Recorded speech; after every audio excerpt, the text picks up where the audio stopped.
Colgate Dental Cream to clean your breath while you clean your teeth and help stop tooth decay. And Luster Cream Shampoo for soft, glamorous, caressable hair. Bring you Our Miss Brooks, starring Eve Arden.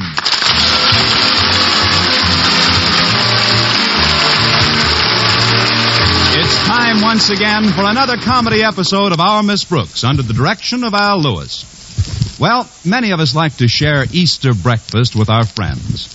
Our Miss Brooks, who teaches English at Madison High School, looked forward all week to sharing hers with several of her students and some of the faculty. Some of the faculty being biology teacher Philip Boynton. Yes, Mr. Boynton is enough of the faculty for me. At least I hope he's for me. I know I'm for him. So much for the world of sports. Saturday afternoon found me making arrangements for the big day in my landlady's kitchen. You certainly look domestic, bustling around that stove, Connie.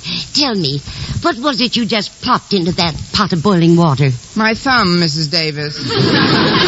Oh, you mean the white thing. That was an egg. They've got to get nice and hard before we can dye them. By the way, I saw Harriet Conklin helping you with our Easter baskets before. Where did our beloved principal's daughter disappear to? I sent her to the grocery store for some more eggs and some dye. We were running short. Harriet is certainly a sweet little girl. Yes, she is. Just goes to show you how little there is to heredity. Let's see those Easter baskets again. Plenty of straw, jelly beans, little yellow chicks. There's just one more thing I'd like to see in each one. What's that, Connie? A chocolate bunny with a $1,000 bill in his mouth. I'm afraid that's asking a little too much. All right, then. I'll settle for a wax bunny. I'm back, Mrs. Davis. Hi, Miss Brooks. Hello, Harriet. Did you get the stuff? Yes, ma'am. Here's the dye, and I got a couple of dozen eggs. Good. Let's put some more of these in to boil. I'll do it.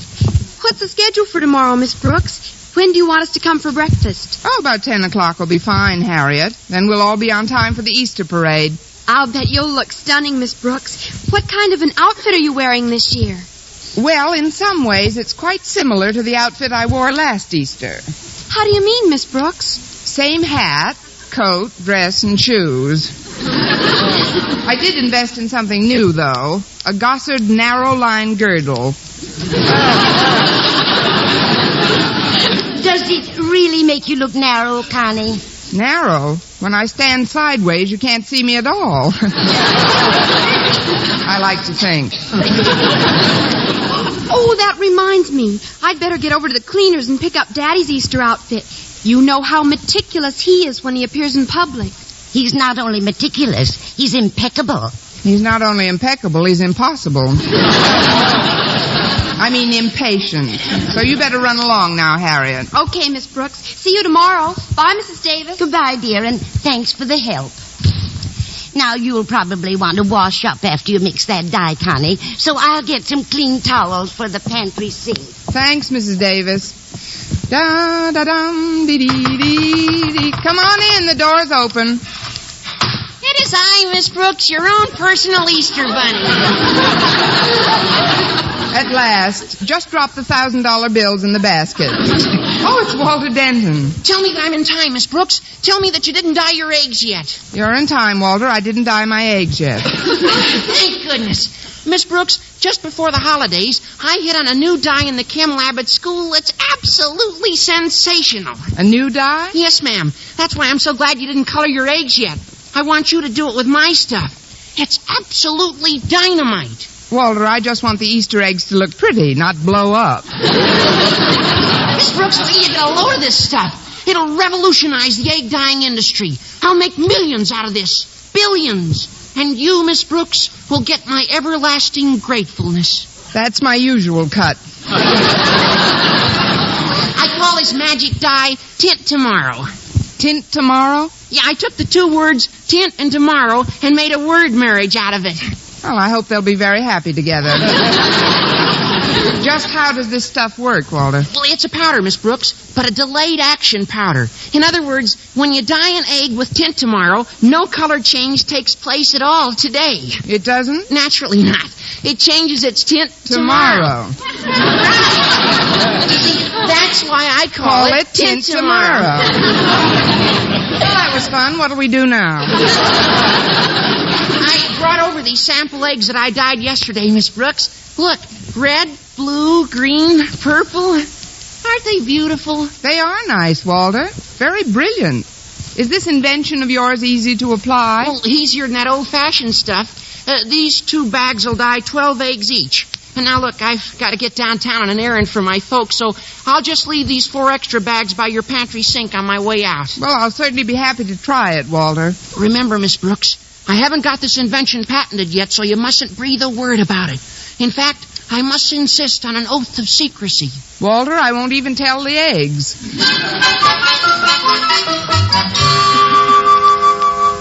Here are the clean towels, Connie. I'd have come back sooner, but I was on the phone with Mrs. Conklin. She's got a problem, poor dear. I know. I work for him. Oh, I don't mean Mr. Conklin. She's worried about parading in the sun tomorrow morning. She says she gets a lot of freckles that way. Oh, that's as good a way as any. What did you recommend? Some of this remarkable face cream I got at the beauty parlor last week. It's called Freckle Off. Freckle Off? This is a big day for me. First Tint Tomorrow, then Freckle Off. Tint Tomorrow and Freckle Off. Sounds like a Polish piano team.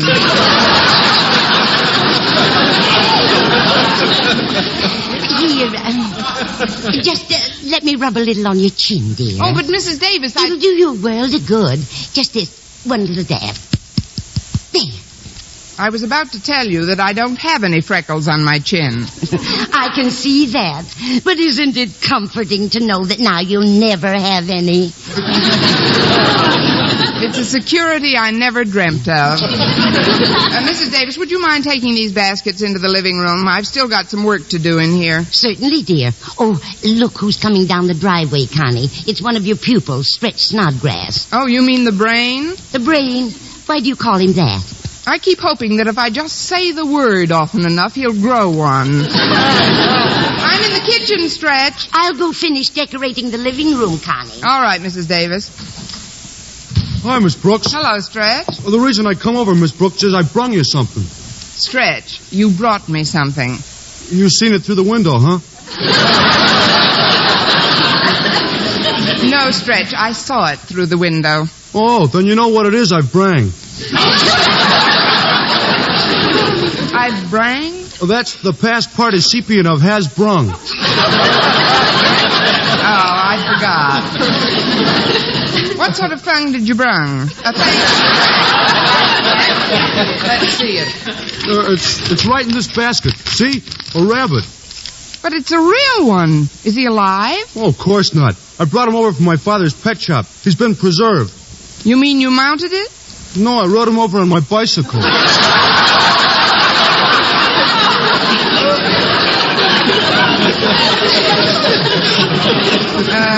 But Stretch, what am I supposed to do with a stuffed rabbit? Oh, I thought he'd make a nice centerpiece for your table tomorrow morning. Oh. If I say so myself, this is quite a good example of taxi... You never can get one when it's raining. Well, thanks for the rabbit, Stretch. It was very sweet of you to bring it. But before you go, what's that big smudge on your face? Oh, that's from falling off my bike, I guess. I took a shortcut through the meadow. Well, there's a sink in the pantry. You can wash in there. Here, take these towels in with you. Towels? Ain't you got no shower curtain?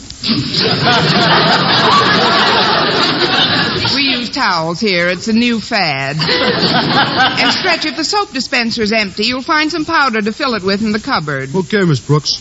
I've got to carry these empty egg boxes out to the incinerator, Stretch. See you later.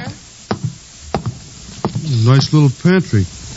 Well, I guess this thing is the soap dispenser, all right. Let's see now. Where's the powder I'm supposed to fill it with? Oh, it must be in these 4 little bags.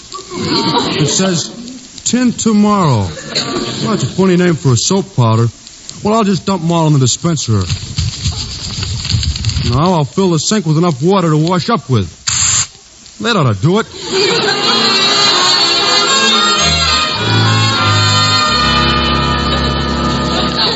Well, the front part of the house is all set, Connie? Everything back here all right? Everything but me, Mrs. Davis. I've got the strangest burning sensation around my chin. Oh, that's where I applied the freckle off. It says on the bottle that if yours is the type of skin that burns easily, you should wash the cream off with soap and water. Now she tells me.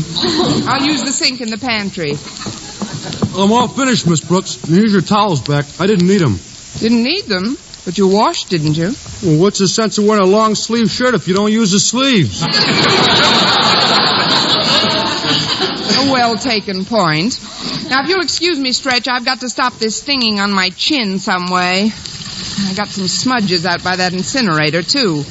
I might as well do a complete wash job. Here goes. Gosh, Miss Brooks, if my face was as pretty as yours, I'd never wash it. Boy, I'll bet you're going to be the swellest lady in the Easter parade. Oh, I don't care about that, Stretch. All I want to do is brighten the little corner where I am.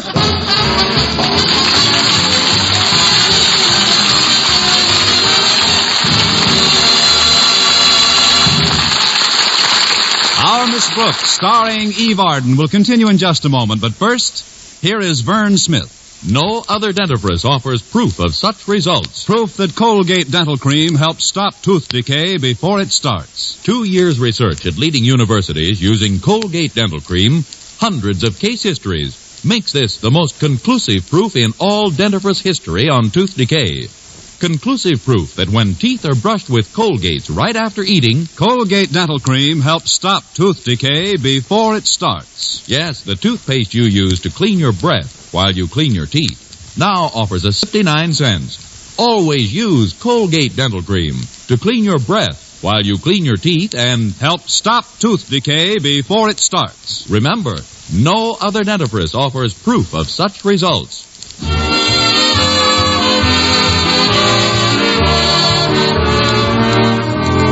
Well, even if Stretch Snodgrass isn't the most brilliant person in the world, Miss Brooks, who has also washed her face in Walter's dye, might easily attain that title. However, since the dye, which is still in the dispenser, requires hours of exposure before it works, Miss Brooks didn't know on Saturday afternoon what a colorful Easter she was facing. Will you answer the doorbell, Connie? I'm just getting out of the tub. All right, Mrs. Davis, I'll get it. Well, Mr. Conklin, Hello, Miss Brooks. to what fortuitous circumstance do we owe the pleasure of this visit from Madison's distinguished principal? This is Saturday, Miss Brooks. You can cut down on the apple polishing. May I come in? Of course. Now then, as to the purpose of my visit, with your permission, I'll come right to the point. Permission granted. Thank you. As you know, the Easter parade tomorrow will be covered thoroughly by the press photographers. Yes, I know. The photographers will greet us, and we'll find ourselves in the rotogravure.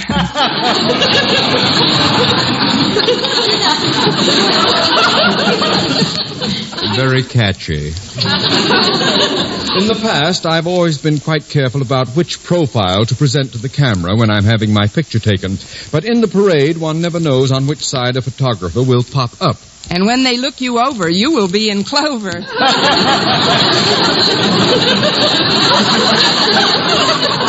Oh, stop that. The reason I'm here, Miss Brooks, is because of this large, ugly freckle on my right cheek. I've always resented this freckle, Miss Brooks. It's the only blemish on an otherwise perfectly chiseled set of features. Oh, you shouldn't be so self-conscious about it, Mr. Conklin. I've never thought of that as a large, ugly freckle. I always thought it was a dimple. A dimple? Well. Yes, indeed.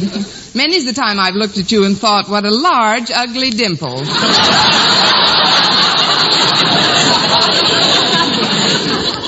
Such honesty deserves a reward, and I'll see that you get it in the school weeks to follow. Right now, I'd like to inquire about a cosmetic that my wife mentioned. She said Mrs. Davis told her about it. It's called Freckle Off, I believe. Oh, yes, that's it, Mr. Conklin. But sometimes it...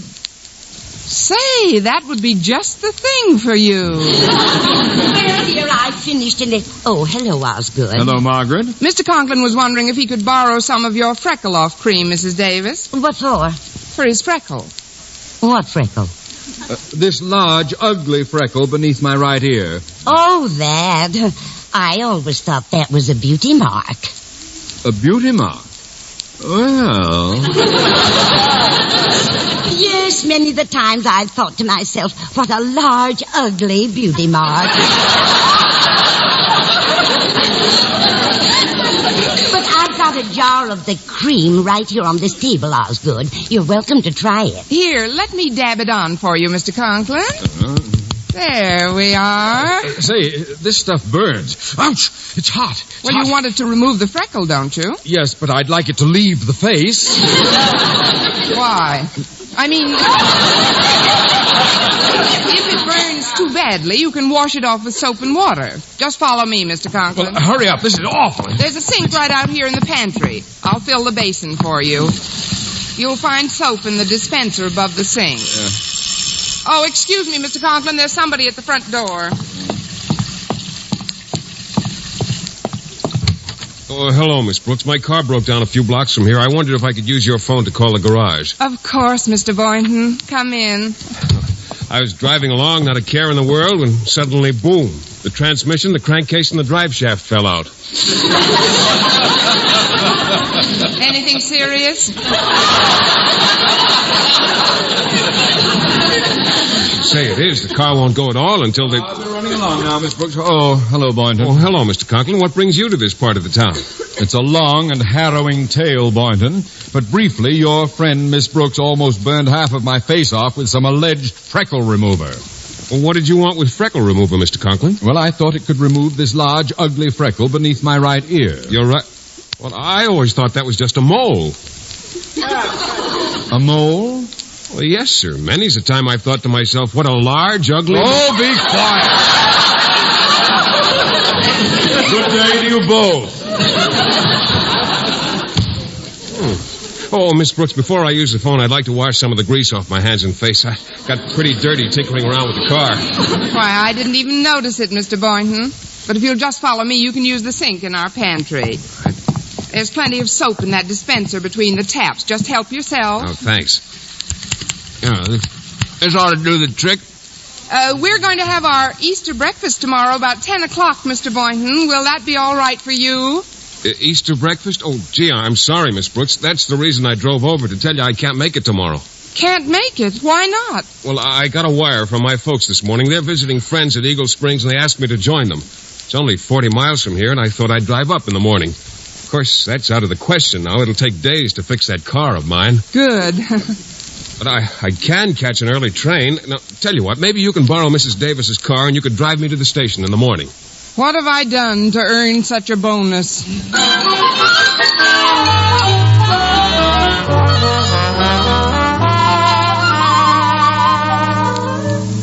For those of us who arose on time, the Easter Sunday sunrise was an awe-inspiring sight. And in Walter Denton's house, where his pal Stretch Snodgrass has had permission to spend the night, is another awe-inspiring sight. Stretch Snodgrass. Walter. Hey, Walter, are you up? Yeah, I'm up. Let's get dressed and... What's wrong with you? Oh, nothing's wrong with me. It's you. Your face looks like an Easter egg. Easter egg? What makes you say a thing like that? Because you're all purple. Your whole face. Oh, what's so funny? Maybe I got high blood pressure.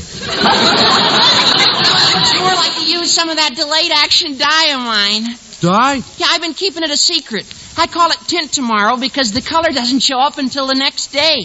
Tint tomorrow? I thought that was soap powder.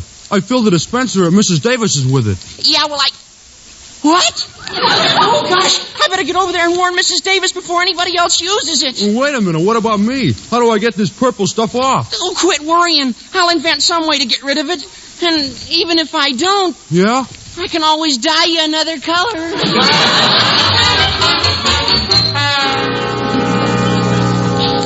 So you see, Mrs. Davis, Stretch filled the dispenser with the dye, and anybody that washed there is in for a shock today. Gee, I'm glad you didn't get any on you. Me too. And I hope Connie didn't use it. She's going to take Mr. Boynton to the train this morning. She should be coming in for coffee any minute now. Gosh, I hope everything's I all... just got time for a quick cup of coffee. Oh, hello, Walter. Hello, What's the trouble? Nothing, dear. You just startled us when you came in so suddenly. Oh, I'll get myself a cup and saucer out of the sideboard. Look at her, Mrs. Davis. Her face is all green. I know, but just don't blurt it out at her. We'll break it to her gently. Just keep drinking your milk. Say, it's after 8. I'd better drink this coffee in a hurry. Mr. Boynton's making a 9:15 train. Where's he going? He's going to spend the day at Eagle Springs with his parents. And I don't mind telling you, I'm green with envy.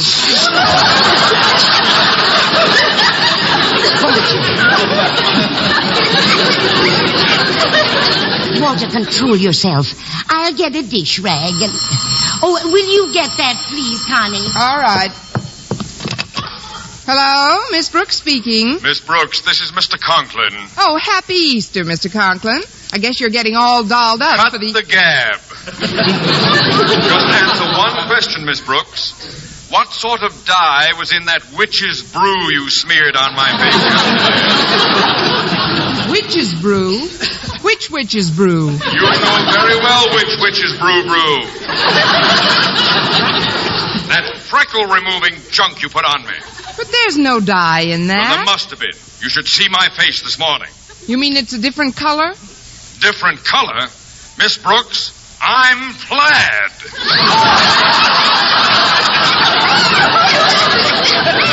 Thanks to you and your quack remedies, I look like an Italian sunset. Now, just a minute, Mr. Conklin. I didn't have any knowledge of any You dye. never have in any knowledge of anything. Now, hang up. I'm going to call my doctor and get to the bottom of this gook. Goodbye. Goodbye. Well, what do you know about that, Walter? Mr. Conklin's face has turned all colors of the rainbow. Oh, excuse me, Miss Brooks. I must have been thinking of something comical. I better join Mrs. Davis in the dish rag in the kitchen. Mrs. Davis, that was Mr. Conklin on the phone. He just turned plaid. This is terrible, Walter. How are we going to get this dye off the people who washed here yesterday? Well, I stopped at the drugstore on my way over, and Mr. Miller, the pharmacist, said he'd try and figure something out in a hurry. Well, that's at least some hope. Now, maybe it won't be such a shock when you tell Connie her face is green. Me? I think I better go home, Mrs. Davis. What's the matter, Walter? Don't you feel well? I feel like she looks. But I guess the only manly thing to do is face the music. Come on, I'll help you break it to her in a roundabout way. Oh, Connie, about that green face of yours. Connie. Oh, she must have left while we were in the kitchen. Oh, good heavens. What will Mr. Boynton think when he sees her? Who knows? It may be a break for her. He's always been crazy about frogs.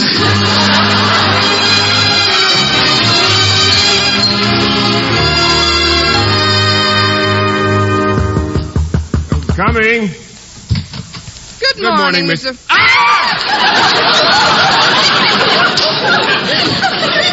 Mr. Boynton. What happened to your face? It's blue. Yes, isn't it awful? I noticed it when I went in to shave this morning. When did you notice your face was green? Huh? Oh, no, it's not really a bad shade of green. My face? Oh, here, stand in front of this mirror. Yay! No, calm yourself, Miss Brooks. I kind of like it. Reminds me of my pet frog, McDougal. Thanks a million. How did I get this on me? Well, Walter Denton phoned me a few minutes ago and explained the whole thing. His pal Stretch put some of Walter's delayed dye into the soap dispenser in your pantry yesterday. You mean the tint tomorrow really worked? I'll say it did. It won't come off with soap and water or even turpentine. I've tried several times. Wait till I get hold of that Stretch Snodgrass. Well, I'm in a worse spot than you are, Miss Brooks. I've had to cancel my trip to Eagle Springs. Good old Stretch Snodgrass. But if you're not going away today, how about coming over to my place? Oh, no, I wouldn't budge out of this apartment with this blue face, Miss Brooks. No, I'm just going to have to stay in until it fades. I guess it's an imposition to ask, but, well, I thought maybe I could fix up a little lunch here and play some records to dance to and Well, if it isn't asking too much, would you care to stay here and keep me company? I'll force myself. Oh, good. I'll go into the kitchen and see about rustling up some grub. Just make yourself comfortable. Oh, don't worry about green face, blue face. I'll be fine. I'll get it. Don't slug me, Miss Brooks. Everything's going to be fine. You're so right, Walter. Goodbye. No, wait. Mr. Boynton told me on the phone about canceling his trip, but now he won't have to. Not so loud. What do you mean, Walter? Well, Mr. Miller, the pharmacist, came up with these pills.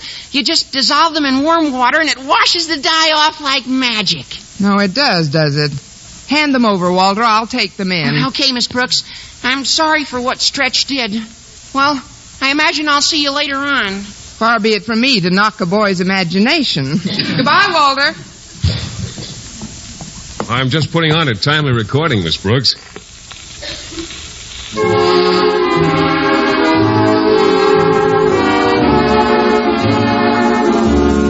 You, care to dance, Miss Brooks? Mm-hmm. Am I holding you too tight? Mind if I hum in your ear? I'll be all in clover when they look you over. Oh, by the way, who was that at the door just now? The door? Oh, yeah, the bell rang as I went into the kitchen. Who was it? Nobody we know. Happy Easter, Mr. Boynton.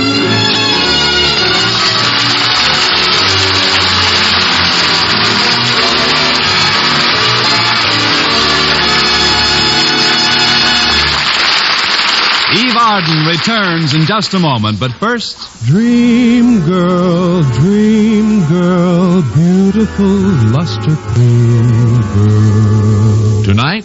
Yes, tonight, show him how much lovelier your hair can look after a Luster Cream shampoo.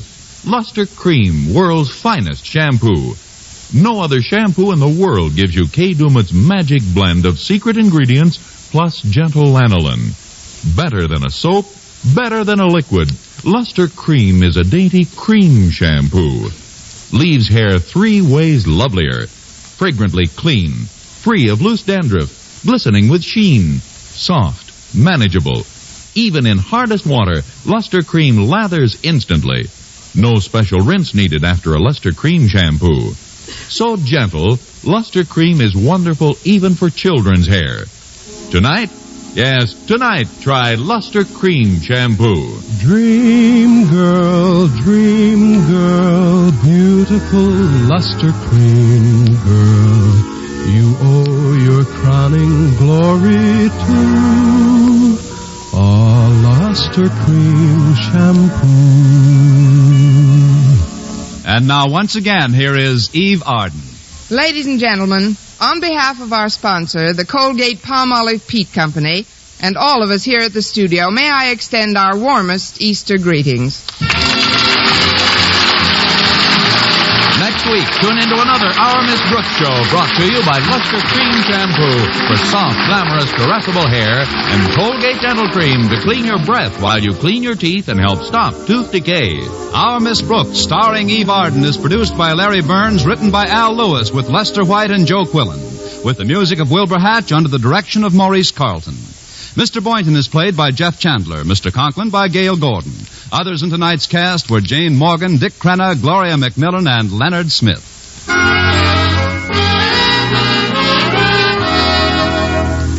For a beauty bath that brings you glamour from head to toe, get bath-size Palmolive soap. Yes, ladies, for a velvet smooth beauty lather that caresses your skin, leaves your whole body glowing with the warm blush of fragrant loveliness, enjoy a beauty bath with bath-size Palmolive. It's perfect for your tub or shower. Just the gentlest massage over your body creates a glorious lather that leaves your skin delightful. Yes, for the most luxurious bath you've ever had. Get big bath-size Palmolive soap. For mystery liberally sprinkled with laughs, listen to Mr. and Mrs. North, the exciting, fun-packed adventures of an amateur detective and his beautiful wife.